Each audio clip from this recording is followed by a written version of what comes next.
Bonjour, je vais vous présenter le cours de la physiologie du muscle strié squelettique. Donc, on va introduire le sujet et voir les différentes fonctions du muscle squelettique, les caractéristiques fonctionnelles des muscles squelettiques, leur structure, les mécanismes moléculaires de la contraction et les régulations de la contraction avec les propriétés mécaniques du muscle. Également, le métabolisme du muscle squelettique et les différents types de fibres musculaires. Les cellules musculaires sont des cellules spécialisées dans le mouvement. Donc, leur fonction principale est d'engendrer les forces et les mouvements. Selon la structure des cellules musculaires, leurs propriétés contractiles et leurs mécanismes de régulation, on peut distinguer deux types de cellules musculaires, le muscle lisse et le muscle strié. Les deux types de muscles striés, donc on a un muscle squelettique et un muscle cardiaque, et la contraction qui va mettre en jeu un mécanisme contractile suite à une excitation provenant du système nerveux central grâce à un système d'apport d'énergie qui va transformer cette énergie chimique en une énergie mécanique. Le muscle est constitué par une unité de structure qui est la cellule musculaire ou bien myocyte. Cette cellule musculaire a une forme qui est allongée et on va l'appeler ainsi fibre musculaire. Elle constitue 40 à 50% de notre poids total du corps. Les cellules musculaires ne se divisent pas comme les neurones. Les muscles, ce sont des moteurs de l'organisme. Il existe différents types de muscles. On a un muscle strié et un muscle lisse. Donc le muscle lisse, qui se voit surtout au niveau de l'appareil digestif, le muscle strié est divisé en deux. Donc, on peut avoir une cellule musculaire cardiaque et une cellule musculaire squelettique, donc au niveau du muscle qui est responsable du mouvement.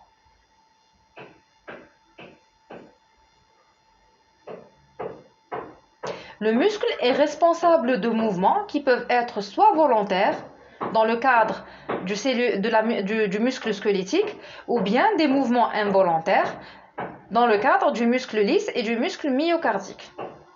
Le tissu musculaire squelettique, c'est le muscle qui recouvre le squelette osseux. Il va s'attacher grâce à des tendons constitués essentiellement par du tissu conjonctif fibreux, élastique et solide. Donc on a un muscle, il va s'attacher à l'os grâce à des tendons.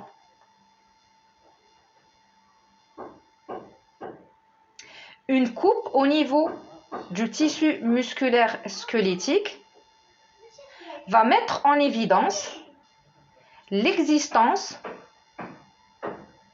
de faisceaux de fibres avec une vascularisation sanguine.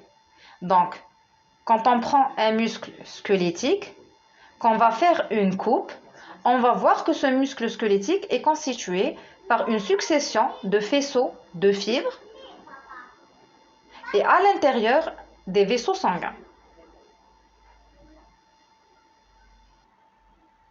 Le muscle squelettique a plusieurs fonctions. Il va produire le mouvement, donc volontaire. Il est responsable du maintien de la posture et il va stabiliser nos articulations. Également, il sera la source d'un dégagement de chaleur. La cellule musculaire est caractérisée par son excitabilité. Donc, c'est une cellule qui est capable de répondre à une stimulation par une réponse qui est la contractilité, donc par une contraction. Cette même cellule musculaire a la capacité d'extensibilité. Qu'est-ce que ça veut dire l'extensibilité? Ça veut dire qu'initialement, elle a une longueur définie, que suite à une stimulation, donc suite à une excitation, elle va produire un mouvement, donc une contraction, et elle va modifier son apparence, donc sa longueur. Donc, c'est à l'origine de l'extensibilité et de l'élasticité également. De quoi est constitué un muscle squelettique? Donc, on a dit que le muscle va se relier à l'os par des tendons, donc par un tissu conjonctif. Que si on fait une coupe au niveau du muscle, on va voir qu'il est constitué par des faisceaux de fibres.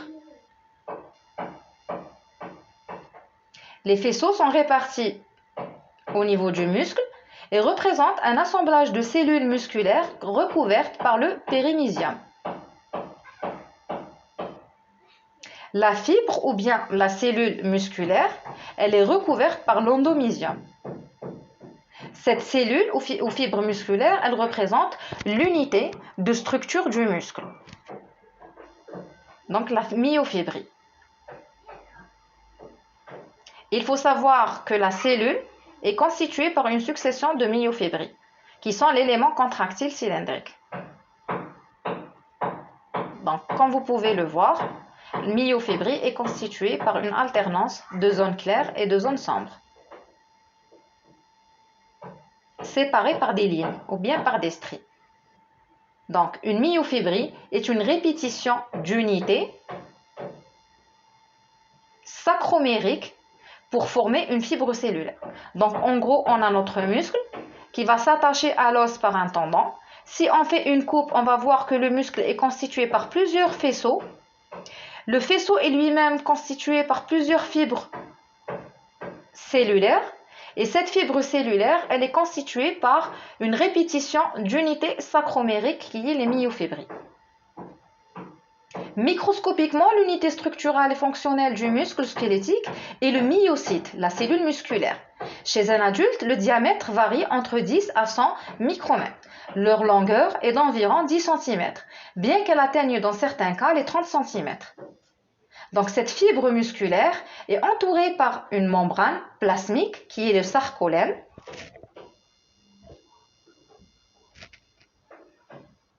Qui est lui-même entouré par une lame basale et des cellules satellites. Donc les cellules satellites, ce sont des cellules périphériques.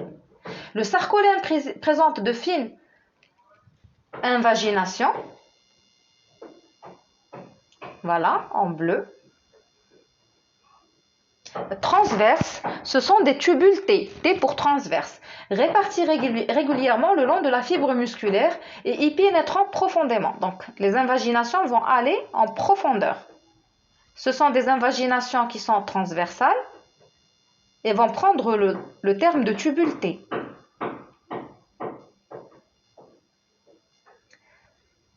Les myofibrilles sont entourées par des mitochondries qui occupent 80% du sarcoplasme. La fibre musculaire possède un réticulum sarcoplasmique lisse, particulièrement développé, qui entoure chaque myofibrie. Donc là, on a la mitochondrie. Le réticulum sarcoplasmique forme des expansions de telle sorte que deux sacs ou deux citernes entourent chaque tubule pour former une triade.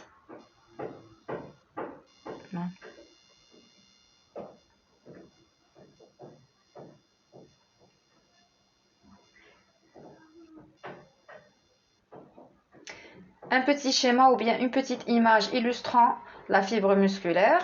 Donc, on a le système sarcotubulaire. Donc, les tubules T, qui ce sont des invaginations de la membrane qui partent en transversale, avec le réticulum sarcoplasmique pour former la triade.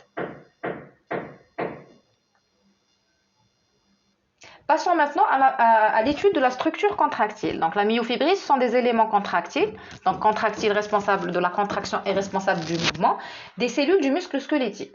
Il faut savoir que chaque myofibrie est composée d'une chaîne d'unités contractiles répétitives, qui est le sarcomère. Donc, le sarcomère, il représente l'unité de la fibre musculaire.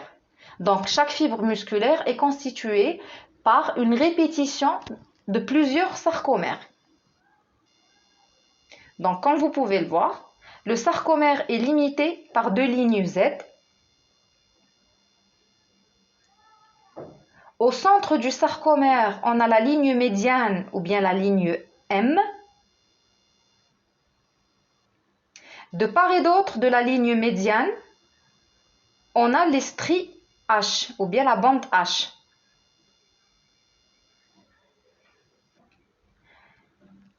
À côté de la bande H, on a la bande A également.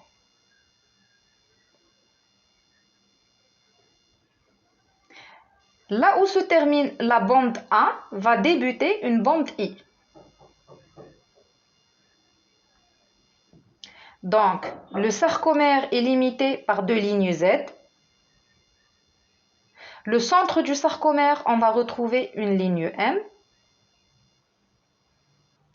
Le sarcomère va débuter par une petite partie ou bien la moitié d'une bande I, à laquelle va faire suite une bande A, une autre moitié d'une bande I. À l'intérieur de la bande A, on a ce qu'on appelle la bande H.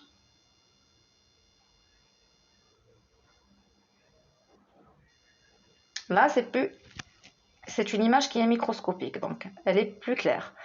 Donc, on a les lignes Z qui sont sombres, qui vont délimiter notre sarcomère. La moitié du sarcomère, donc à la partie centrale, on a la ligne médiane ou bien la ligne M. Comme vous pouvez le voir, c'est une succession de zones claires et de zones sombres. De part et d'autre de la ligne M, on a une bande H.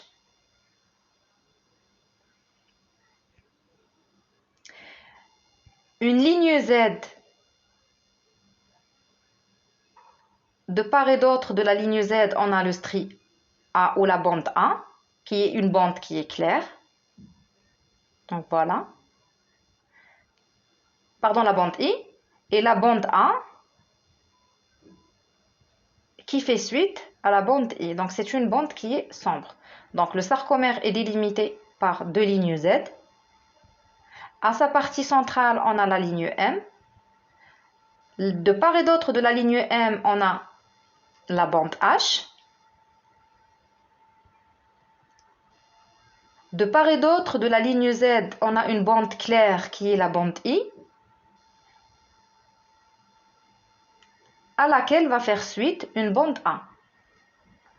Donc le sarcomère est la plus petite unité contractile de la fibre musculaire. De là, on peut dire que chaque sarcomère est constitué par une moitié d'une bande I, une bande A et une autre moitié d'une bande I. À l'intérieur de la bande A, on a une bande qui est claire, qui est la bande H. Et à son centre, on a une ligne M. Au niveau moléculaire, les myofibrilles sont formées d'une disposition ordonnée de filaments, ou bien de myofilaments.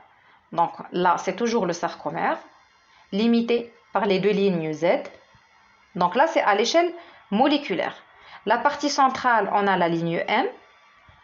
Donc on a vu que les extrémités des lignes Z, on avait une moitié de la bande I, que c'était une succession de zones claires et de zones sombres, que de part et d'autre de la ligne médiale, on a la bande H, qui est incluse dans une bande A. Donc du moment qu'il y a une succession de bandes claires et de bandes qui sont plus sombres, donc on a des filaments qui sont plus fins que d'autres et des filaments qui sont plus épais. Les filaments épais sont formés de myosines.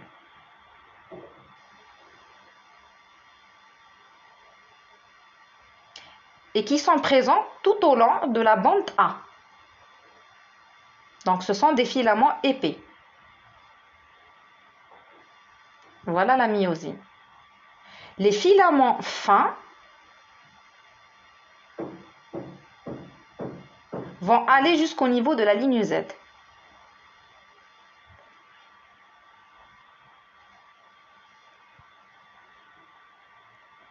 Voici une molécule de myosine. La molécule de myosine, elle ressemble à une batte de golf. Donc, elle a une partie qui est globulaire et une partie qui est linéaire. La partie qui est plus ou moins linéaire, elle est formée par une double chaîne enroulée l'une sur l'autre. Donc, ce sont des chaînes lourdes. Et 2 paires de chaînes légères. Donc, les chaînes lourdes vont s'enrouler sur elles-mêmes et les 2 paires de chaînes légères ici qui vont se fixer sur les chaînes lourdes. Aux extrémités, chaque chaîne lourde forme une tête globulaire. 2 chaînes légères différentes vont se fixer sur chaque tête globulaire.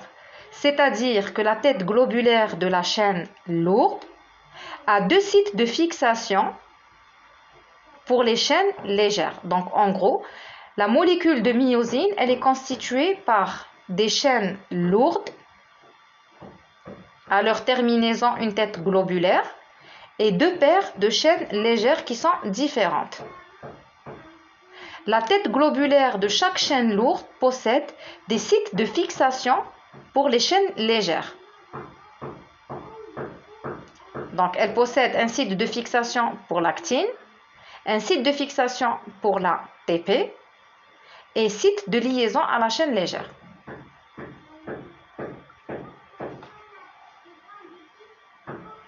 Les filaments fins sont formés d'actine et sont de part et d'autre du strie Z sur toute la longueur de la bande I. Cette actine, comme vous pouvez le voir, elle est constituée par 3 structures. Donc, vu la coloration, on a 3 structures différentes. On a ce qu'on appelle, ce qui est en vert, c'est l'actine F, enroulée en double brin, donc torsadée. Elle se compose de monomère globulaire qui est l'actine G. Donc, plusieurs molécules d'actine G vont former notre actine F, se fixent les uns sur les autres en donnant une polarité au filament. À côté de cette actine F, il y a la troponine. La troponine est un complexe qui est constitué par 3 sous-unités. La troponine T qui attache le complexe tropomyosine, troponine inhibitrice ou bien qui va inhiber la fixation de la myosine à l'actine, et la troponine C, c'est la dernière sous-unité qui va fixer le calcium.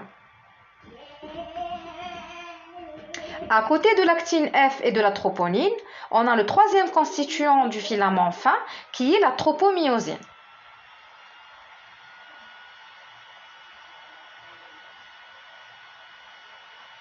Donc là, c'est juste une coupe transversale du sarcomère avec les différents filaments épais et fins, donc actine et myosine. Comment se produit la contraction à l'échelle moléculaire? Donc, il va y avoir la théorie du glissement des filaments.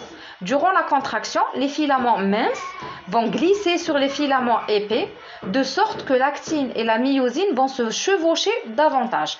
Donc, à l'état de repos, on a le sarcomère qui est limité par les 2 stries Z.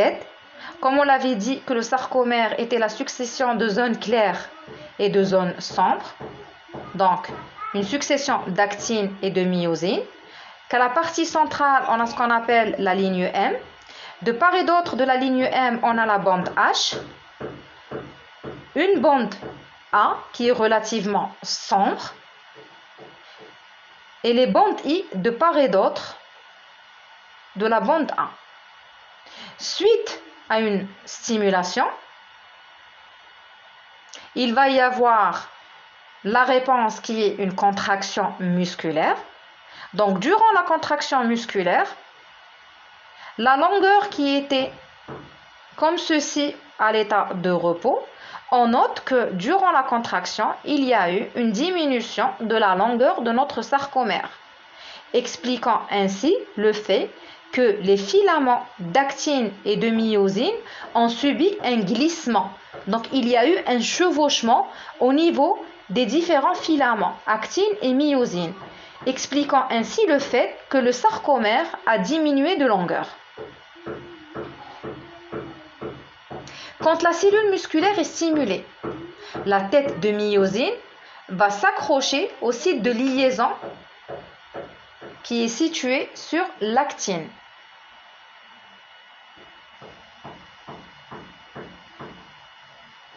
À ce moment-là, on va avoir une liaison de l'ATP. Comme l'ATP a un site spécifique sur la myosine, donc il va se lier, cet ATP va se lier. Une fois il y a une liaison entre l'ATP et la myosine, il va y avoir une activité ATPasique, c'est-à-dire qu'il va y avoir une hydrolyse de l'ATP, dont le but est de fournir l'énergie nécessaire qui va être la source de la contraction. Donc l'hydrolyse de l'ATP qui va former l'ADP et le PI. À ce moment-là, la tête de myosine pivote et va se lier faiblement à une nouvelle molécule d'actine. Le PI, ou bien le phosphate, va être libéré. Une fois que le PI va se détacher,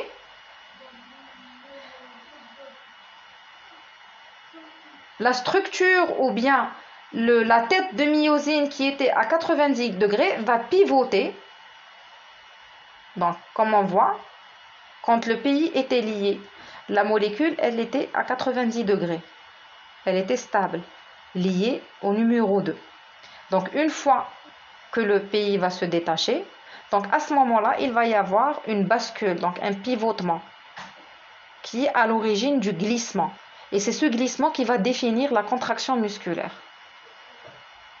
Une fois qu'il va y avoir le pivotement, donc l'ADP également va être libéré et on va avoir le retour à la normale.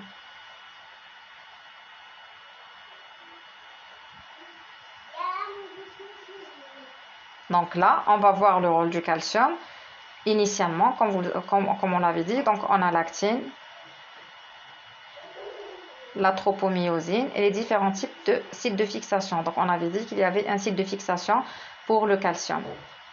Donc quand il y a une stimulation, automatiquement il va y avoir une augmentation de la concentration du calcium. Ce calcium qui va augmenter, il va se lier à la troponine. Une fois la liaison faite,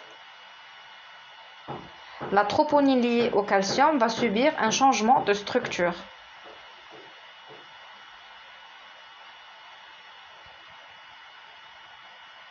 Voilà, ça c'est le mécanisme du glissement. Donc voilà, molécule d'ATP, il va y avoir une hydrolyse ADP-ATP, ADP-PI. Donc à ce moment-là, ça va être en perpendiculaire. Une fois que le PI va se détacher, donc la tête va pivoter. Voilà, donc elle a pivoté. Il va y avoir un glissement. Une fois l'ADP libéré, il va y avoir le retour à la normale et la cellule musculaire est de nouveau réexcitable ou stimulable. Donc sur le petit schéma, on a ce qu'on appelle le couplage excitation-contraction. Donc on a notre sarcomère au repos. On avait dit qu'il y avait des invaginations de la membrane formant le tubule transversal ou bien le tubule T, qu'il y avait du réticulum sarcoplasmique pour former la triade. Donc en dehors de toute stimulation, le muscle il est au repos. Une fois qu'il va y avoir une stimulation, donc on va avoir un potentiel d'action qui va se propager le long du tubule transversal ou bien du tubule T. Il va y avoir une ouverture des canaux calcium. Une fois ces canaux calciques ouverts, il va y avoir la pénétration du calcium qui était à l'extérieur, il va aller au niveau de l'intérieur. Ce calcium va se lier à ses récepteurs spécifiques et la sommation de plusieurs signaux calciques va entraîner la fixation du calcium sur son site spécifique de la troponine, initiant ainsi le mécanisme de la contraction musculaire. Donc à ce moment-là, l'ATP va être hydrolysé. Il va y avoir le pivotement de la tête en libérant le PI et le glissement de l'actine sur la myosine.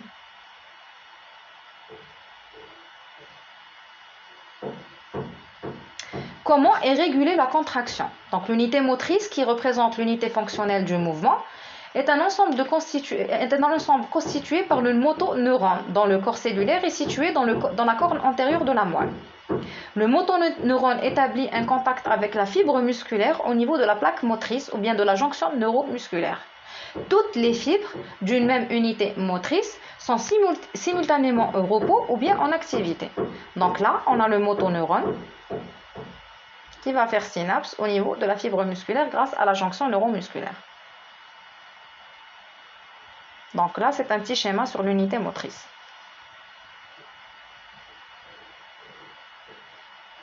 Donc la jonction musculaire, on l'avait déjà vu lors du cours de la synapse. Donc on va avoir, elle est définie comme étant une synapse, donc comme étant une zone de contiguïté entre un élément qui est nerveux avec un élément qui est musculaire. Les deux éléments présynaptiques et postsynaptiques sont séparés par une fente synaptique. Au niveau de la terminaison présynaptique, il y a des vésicules qui sont remplies par des médiateurs ou par un neurotransmetteur qui est l'acétylcholine. La membrane postsynaptique, quant à elle, a des invaginations qui sont très riches en récepteurs pour l'acétylcholine.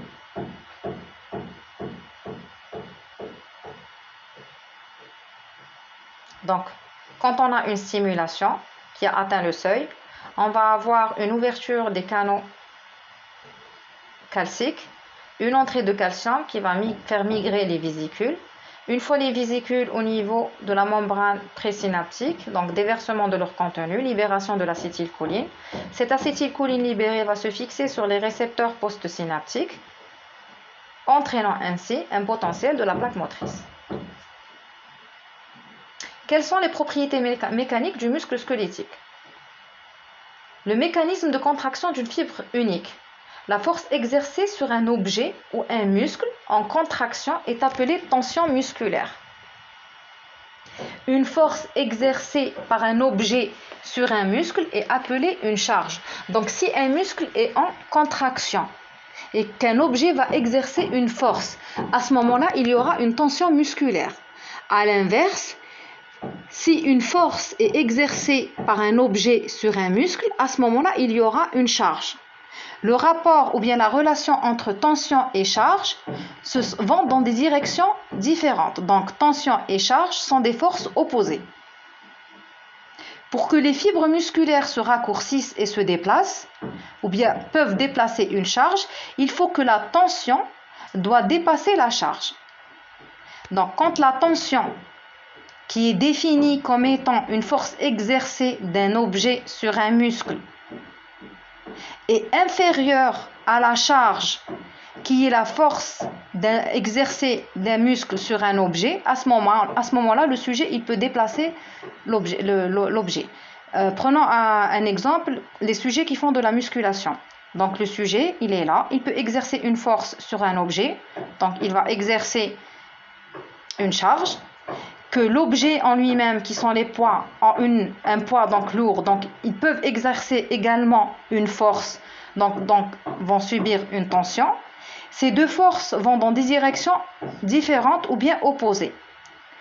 Quand la charge ou bien quand la tension dépasse la charge, à ce moment-là, la fibre musculaire se raccourcit et peut développer ou bien peut déplacer l'objet. Le muscle développe une tension mais ne se raccourcit pas ou ne s'allonge pas. À ce moment-là, c'est une contraction qui est dite isométrique, à longueur constante. Il y a une situation où le muscle maintient une charge en position constante et tente de déplacer une charge quand elle dépasse la tension exercée par le muscle.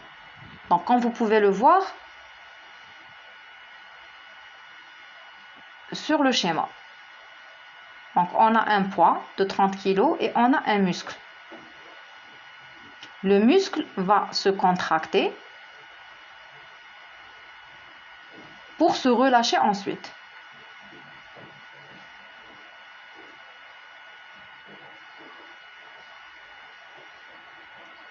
Quand la contraction du muscle se raccourcit ou la charge est constante, à ce moment-là, la tension elle est dite isotonique. Donc, comme vous pouvez le voir, on a une charge qui est constante. Et là, c'est le muscle.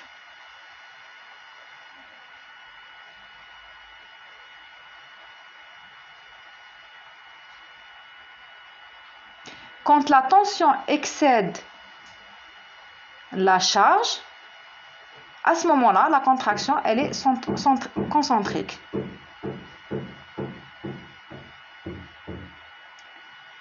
Quelques notions sur les secousses musculaires. Donc, la réponse mécanique d'une fibre musculaire à un seul potentiel d'action est appelée secousse musculaire. Donc, on a une fibre musculaire qui est au repos. Par définition, c'est une cellule qui est excitable. Si on arrive à la stimuler, donc il va y avoir un potentiel d'action, on va avoir une secousse musculaire. Donc, une réponse par une secousse.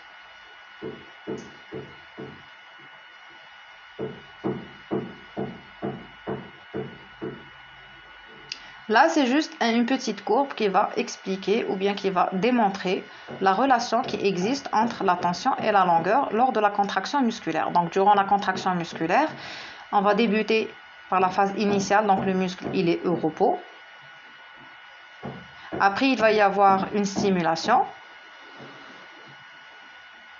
Donc, le muscle va répondre à cette stimulation par une contraction musculaire. Donc, il va y avoir le glissement ou le chevauchement. Donc, à un certain moment de la contraction, le sarcomère va se raccourcir pour revenir à la normale.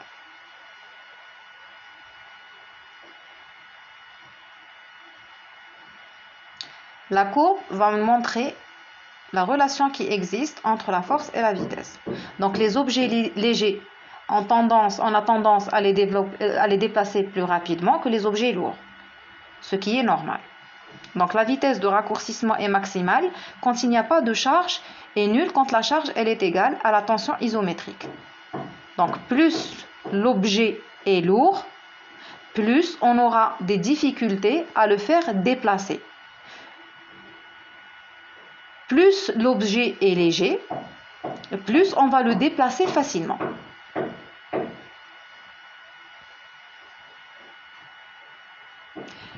Le métabolisme du muscle squelettique, comme on avait dit que lors de la contraction musculaire, c'est la cellule musculaire qui va répondre à une stimulation par une contraction. On avait vu également qu'à l'échelle biologique ou microbiologique, c'était des particules, actine et myosine, et qu'il y avait l'intervention de l'ATP. Donc l'ATP était une source d'énergie pour pouvoir effectuer le travail de la contraction. Donc une petite quantité d'ATP qui existe dans le muscle, au commencement de l'activité contractile est consommée au bout de quelques secondes. Donc, quand il y aura une stimulation, on a un capital d'ATP qui est emmagasiné et c'est cet ATP-là qui va nous permettre d'effectuer la contraction. Donc, l'énergie chimique de l'ATP est estimée à 12 kcal par chaque molécule d'ATP. Donc, une seule molécule d'ATP va nous fournir 12 kilocalories d'énergie. Ajouté à cela, il existe 3 voies permettant à la fibre musculaire de former son ATP au cours de l'activité contractile. On a la phosphorylation directe de l'ADP par la créatinine ou bien par la créatine phosphate, la glycolyse anaérobie et la phosphorylation oxydative. Donc un petit mot. Donc la première voie, on a la créatinine phosphate. Donc le phosphate va se lier à une molécule d'ADP, va former l'ATP en libérant la créatine.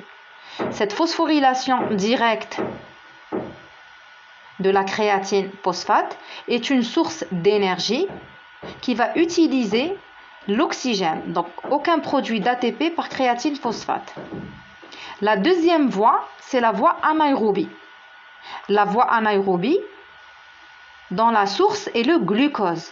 Donc, on a du glucose qui provient de l'alimentation. Donc, il va être dégradé. Il va subir une glycolyse dans le cytosol, formant ainsi l'acide pyruvique et 2 molécules d'ATP. Donc, pour chaque molécule de glucose, on a 2 molécules d'ATP qui sont formées. La dernière voie, c'est la voie aérobie. Elle va utiliser également le glucose, l'acide pyruvique comme étant des sources. Donc, on va avoir le cycle respiratoire en aérobie, cycle de Krebs, qui va nous donner 36 molécules d'ATP. Donc, la troisième voie qui est la voie aérobie, pour chaque molécule de glucose, on va avoir 36 molécules d'ATP.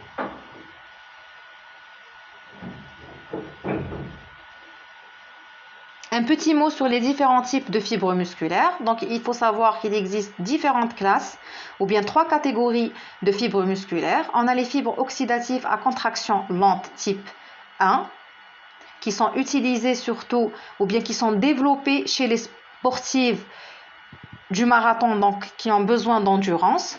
On a des fibres oxydatives à contraction rapide type 2A, qui résistent à la fatigue, et ça c'est le contraire. Ce type de fibre est développé essentiellement chez les sportifs du sprint. Et la dernière catégorie de fibres, ce sont des fibres glycolytiques à contraction rapide, qui est adaptée plus ou moins au travail ou bien à l'effort intense et de courte durée, comme pour soulever des haltères.